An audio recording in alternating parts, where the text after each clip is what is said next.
اب اگلا سٹیپ یہ ہے کہ یہ جو برین ہے، وہ رچرڈ ڈاکنز بھی کہتا ہے نا دا گاڈ ڈیلوژن میں، جب فریڈ ہائل کا جملہ اسے کوٹ کیا گیا نا، فریڈ ہائل ایک بہت بڑا سمجھے فلاسفر بھی تھا، سائنٹسٹ بھی تھا، اس نے کہا تھا کہ انسان کا بن جانا خود بخود یہ اسی طرح کا فینومینا ہے، یہ اس سے بڑھ کر کمپلیکس فینومینا ہے کہ کوئی شخص یہ کلیم کرے کہ کوئی ہوائی جھکڑ ٹورنیڈو چلا اور اس نے کوڑے کباڑ کے ڈھیر سے مٹیریل اٹھایا اور ایک بوئنگ 747 تیار کر دیا۔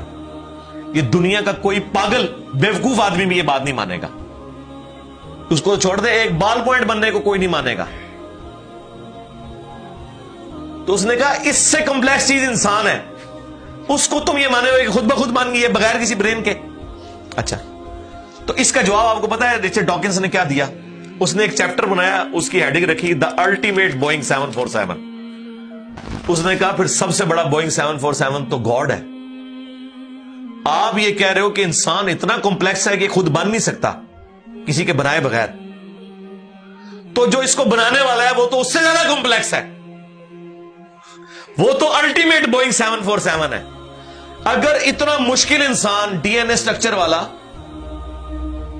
یہ آپ کہتے ہو خود نہیں بنے گا، اس کو کوئی بنائے گا، تو جس نے اسے بنایا ہے وہ تو اس سے زیادہ کمپلیکس چیز ہے، تو اس کا بھی کوئی کریٹر ہونا چاہیے۔ تو ہم نے کیا کہا تھا؟ رکو ذرا، صبر کرو، for the sake of argument ہم تمہاری بات کے ساتھ ایگری کرتے ہیں، لیکن آگے چل۔ ہاں، وہ جو کریٹر ہے جس نے ہمارے کریٹر کو بنایا ہوگا تو یقیناً وہ ہمارے کریٹر سے بھی زیادہ کمپلیکس کریٹر ہوگا، تو پھر اس کا بھی کوئی کریٹر ہونا چاہیے۔ اب تو قیامت تک لگا رہا ہے، یہ ایکویشن کہیں ختم نہیں ہوگی تا وقت کہ کوئی ایک کریٹر ایسا ہو جسے کسی نے نہ بنایا ہو۔ تو وہی تو ہے لم یلد ولم یولد، سورہ اخلاص میں ہی تو ڈیفینیشن ہے، لم یلد ولم یولد۔ سرکار یہ آپ کو میتھ سمجھا سکتی ہے، یہ آپ کو فزکس سمجھا سکتی ہے، یہ کتنی بڑی ڈیفینیشن ہے۔ ہم نے بچپن میں ایسے ہی یاد کر لیا کہ نہ اس کا کوئی باپ ہے نہ کوئی بیٹا، یہ تو ہم ایک اخلاقی سے ترجمہ کر رہے ہیں نا، تو ایکچوئل ترجمہ ہے کہ نہ وہ خود کسی سے نکلا ہے نہ اس سے کوئی نکلا ہے، وہ ہمیشہ سے ہے۔ اس لیے بخاری مسلم میں حدیث ہے کہ تمہارے پاس شیطان آتا ہے نا تو کہتا ہے پہاڑوں کو کس نے بنایا؟ تم کہتے ہو اللہ نے۔ پوچھتا ہے درختوں کو کس نے بنایا؟ کہتا ہے اللہ نے۔ تم کہتے ہو اس کو جواب کے طور پر، جب وہ سوال پوچھتا ہے پھر مختلف سوال کرتا ہے، تم اللہ کہتے ہو، اینڈ پہ وہ کہتا ہے اللہ کو کس نے بنایا؟ اب تم نے کہنا ہے پھر اس پہ قل هو اللہ احد اللہ الصمد لم یلد ولم یولد ولم یکن لہ کفوا احد۔ ظاہر نبی علیہ السلام تو اتنا ہی کہہ سکتے تھے نا، آپ کو اللہ تعالیٰ نے ہماری ہدایت کا امام بنایا، ٹھیک ہے، لیکن بعد میں جب یہ میتھمیٹیکل ایکویشنز، سائنٹیفک ڈسکوریز اور یہ یونیورسل ٹروتھ انسانوں کو اللہ تعالیٰ نے دریافت کروائے ہیں، تو اب ہم بڑی آسانی سے اس کو مزید ایکسپلین کر سکتے ہیں کہ اگر کوئی کریٹر کا کریٹر ہے تو اس کا بھی کوئی کریٹر ہوگا، اور یوں یہ ایک سمجھ لے نہ ختم ہونے والا سلسلہ شروع ہو جائے گا۔ یہ آپ کو اچھا، اب آپ سوچ رہے ہو کہ یہ کیوں ماننا پڑے گا کہ کوئی ایک ایسا ہونا چاہیے کہ جس کا، یہ اس لیے ماننا پڑے گا کہ دوسری طرف ایکویشن جو ہے وہ فزیکلی میرے سامنے موجود ہے کہ میں ہوں، کریشن موجود ہے۔ اگر ایک تھیوری ہوتی نا کہ نہ کریشن ہوتی نہ کریٹر تو ہمیں کوئی چیز مجبور نہیں کرتی تھی۔ اب ہماری مجبوری یہ ہے کہ کائنات ہمارے سامنے ہے، ہم زندہ مخلوق ہیں، ہم سب کچھ دیکھ رہے ہیں، کریٹڈ چیزیں موجود ہیں، تو دوسرے اینگل پہ ہمیں جانا پڑے گا اور الٹیمیٹلی کسی ایک کریٹر پہ رکنا پڑے گا، کوئی کریٹر نہ ہو اس کا۔ اس لیے میں نے اپنی ویڈیوز میں بارہا کہا ہے، اگر آپ مجھ سے پوچھیں کہ اللہ تعالیٰ کی کون سی ایسی کوالٹی ہے جو امیجنیشن سے باہر ہے،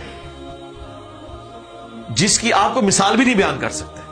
دیکھیں، اگر اللہ تعالیٰ کہتا ہے میں سنتا ہوں دیکھتا ہوں، تو ہم اس کا ایک دھندلا تصور لا سکتے ہیں کہ میں بھی سنتا ہوں اور دیکھتا ہوں، اگرچہ میرا ادھار کا ہے، اللہ کا ذاتی ہے، میرا لمیٹڈ ہے، اللہ کا ان لمیٹڈ ہے، میرا ڈیپینڈنٹ ہے، اللہ کا انڈیپینڈنٹ ہے۔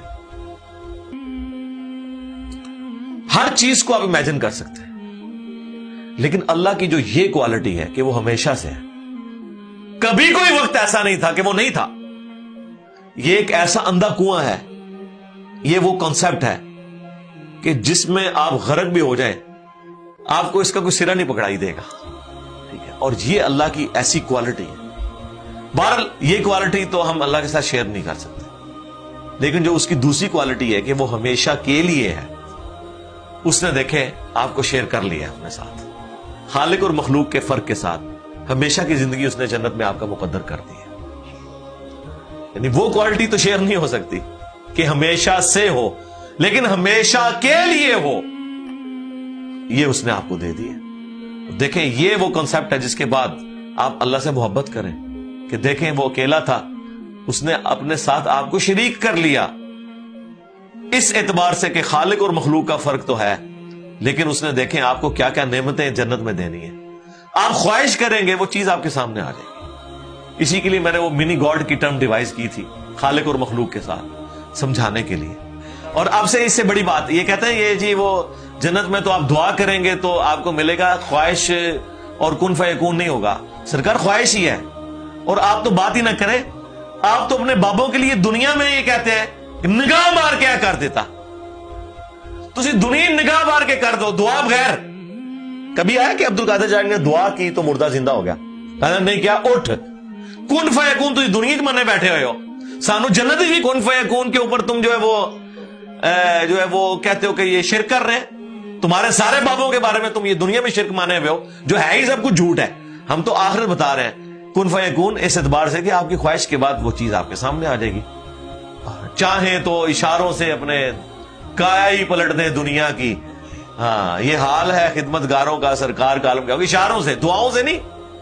تو سانو کہنا نہیں جنت دعا تو بعد ملے گا, اشارے نہ کچھ نہیں ملے گا. تو اسی دنیا جی اپنی جہنم بنائی ہوئی ہے اس طرح سے عقیدے رکھ کے, اور جو ایکچوئل ہے وہ تو ہے انشاءاللہ تعالی. ہاں شاید آپ کے لیے اور آپ جن کو مانتے ہیں ان کے لیے نہ ہو, اس لیے آپ ماننے کے لیے تیار نہیں ہے. ہمارے لیے تو ہے انشاءاللہ تعالی, انشاءاللہ.